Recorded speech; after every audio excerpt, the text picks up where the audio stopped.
Il y a encore quelque temps, je me définissais comme quelqu'un qui aime faire plusieurs choses en même temps. Donc lorsque je travaillais, je mettais une vidéo en fond sonore, ça me permettait de faire deux choses en même temps. Je laissais en fait mon attention passer entre les deux assez rapidement. Je laisse mon esprit vagabonder en fait, je mets vraiment un fond sonore et dès qu'il y a quelque chose qui m'intéresse, je fais confiance à mon esprit, je fais confiance à mon attention pour repérer ce petit passage et que je puisse en fait me concentrer dessus. Et il y a quelques jours, j'ai regardé une vidéo.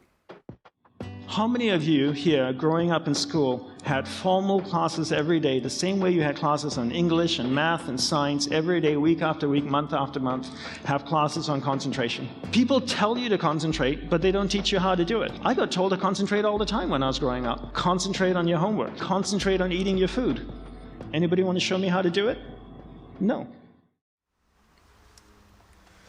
Depuis ton premier jour d'école, on te dit que tu dois te concentrer. Tu dois te concentrer pour n'importe quelle tâche, que ce soit un exercice de maths, passer un appel, discuter avec quelqu'un ou même faire une vidéo. Si je faisais la vidéo sans être concentré, ça donnerait quoi? Ben, en fait, ça donnerait...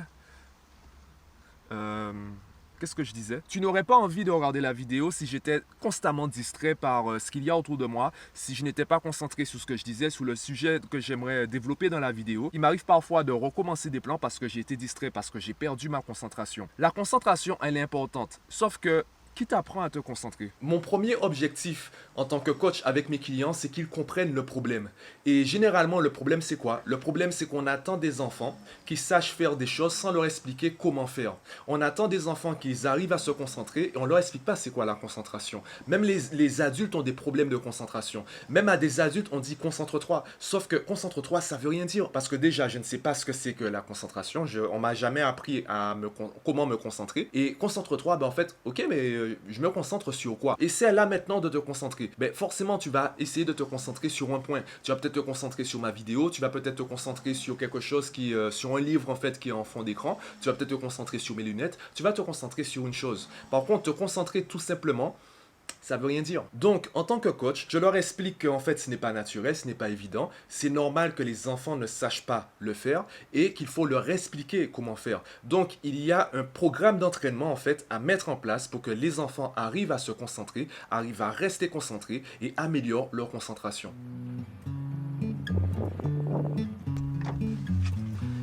Si tu fais du sport sans programme d'entraînement, si tu fais du sport sans technique, vraiment sans programme d'entraînement, il se passe quoi? Il y a de fortes chances que tu stagnes. Au début, tu auras peut-être des résultats parce que tu fais quelque chose de nouveau, donc ton corps s'adapte. Et dès que ton corps a fini de s'adapter, ben, tu n'as plus de résultats parce que justement, tu n'as pas de programme qui te permette d'améliorer tes résultats. Et c'est la même chose avec la concentration. Il y a le mythe des gens multitâches. Même les ordinateurs, on dit qu'un ordinateur est multitâche lorsqu'il arrive à lancer plusieurs programmes en même temps. Sauf qu'il ne lance pas plusieurs programmes en même temps. Il alterne entre chaque programme assez rapidement. Donc, il fait toujours une tâche après l'autre. Sauf que, vu qu'il alterne très rapidement, on a l'impression qu'il fait tout en même temps. Et les gens multitâches, en fait, ils pensent pouvoir gérer plein de choses. Ils pensent pouvoir lancer plusieurs tâches en même temps. Sauf que, ben, tu as seulement deux mains. Et ton esprit arrive à se focaliser sur une seule tâche à la fois. Finalement, ce qu'on appelle être multitâche, ce n'est pas la capacité à faire plusieurs choses en même temps, c'est plutôt la capacité à déplacer notre attention assez rapidement. Donc si on a plusieurs tâches à réaliser en même temps, on va déplacer notre attention assez rapidement. C'est un peu comme si en fait on donnait 10% de notre attention à chaque tâche et on alternait. Donc on va faire 10%, 10%, 10%, 20%, 20%, 20%, 30%, 30%, 30% jusqu'à atteindre le résultat final. Et vu qu'on va l'atteindre pratiquement en fait dans le même petit intervalle de temps, on aura la sensation d'avoir réalisé tout en même temps. Est-ce que ça veut vraiment dire que tu es multitâche? Et d'ailleurs, est-ce que c'est intéressant d'être multitâche? Quelle est la différence entre être multitâche et être distrait? Ben, je peux te prendre un exemple très simple. Imaginons tu fais la vaisselle et tu as trois assiettes à laver, à nettoyer en même temps. La personne monotâche va laver une assiette après l'autre. La personne multitâche va essayer de nettoyer les trois en même temps. Donc ce qu'elle va faire, vu qu'elle n'a que deux mains, elle va passer d'une assiette à l'autre assez rapidement. Est-ce que c'est une technique vraiment intéressante? Par contre, là, j'ai dit que c'est un choix. Donc, c'est fait de manière volontaire. Donc là, la personne peut se revendiquer multitâche. Par contre, si c'est quelqu'un qui le fait, en fait, elle commence à nettoyer la première assiette, elle regarde les deux autres, elle se dit, ah non, il faut que je nettoie les deux autres assiettes. Ensuite, lorsqu'elle nettoie les autres assiettes, elle revient sur la première parce qu'il faut qu'elle la nettoie aussi. Si elle se met, en fait, à passer d'une assiette à l'autre sans vraiment s'en rendre compte, là, on dirait que cette personne-là est distraite. Est-ce qu'il y a vraiment une différence entre la personne qui se revendique multitâche et la personne qui est vraiment distraite?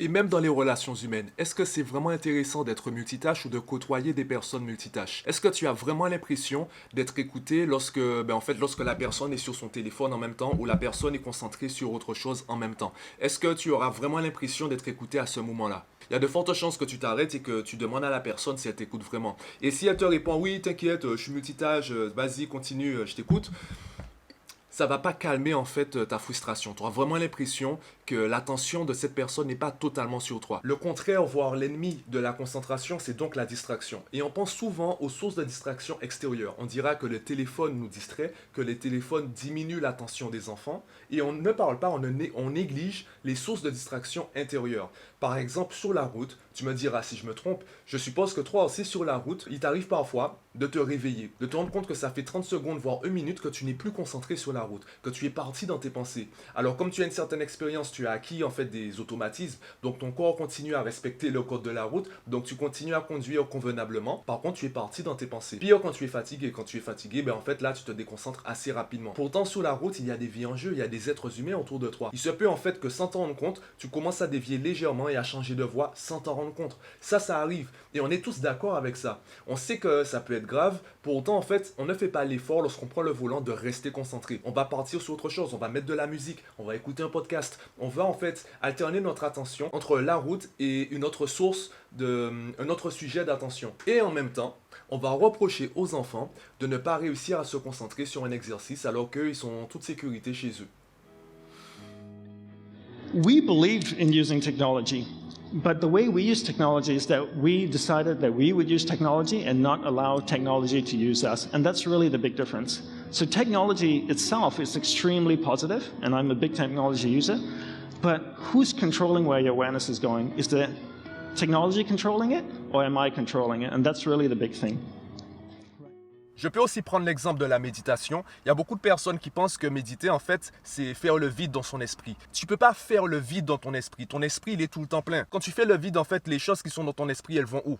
Elles restent là, elles restent dans ton esprit. Par contre, tu peux te focaliser sur une chose. Méditer, c'est se concentrer sur une chose. Donc, généralement, on te conseille de te concentrer sur ta respiration. En te concentrant uniquement sur ta respiration, tu oublies ce qu'il y a autour. Donc, entre guillemets, c'est ce qu'on va appeler faire le vide. Sauf que tu ne fais pas le vide, tu te concentres sur un point. Méditer, c'est se concentrer sur une seule chose. Et si tu fais ça toute la journée, si tu te concentres sur une chose à la fois, en fait, tu te retrouves à méditer toute la journée. Au lieu de méditer 30 secondes, 5 minutes ou 2 heures tous les matins, tu te rends compte que ta journée est une forme de méditation parce que tu te concentres sur une chose à la fois.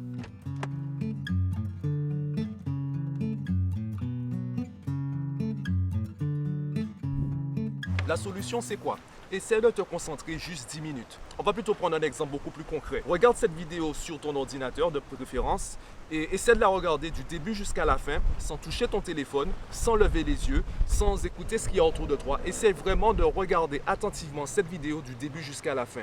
Si tu arrives à regarder la vidéo, à te concentrer sur chaque mot, sur chaque image de cette vidéo, sans détourner le regard, sans détourner ton attention, en vraiment restant concentré, dis-moi en commentaire.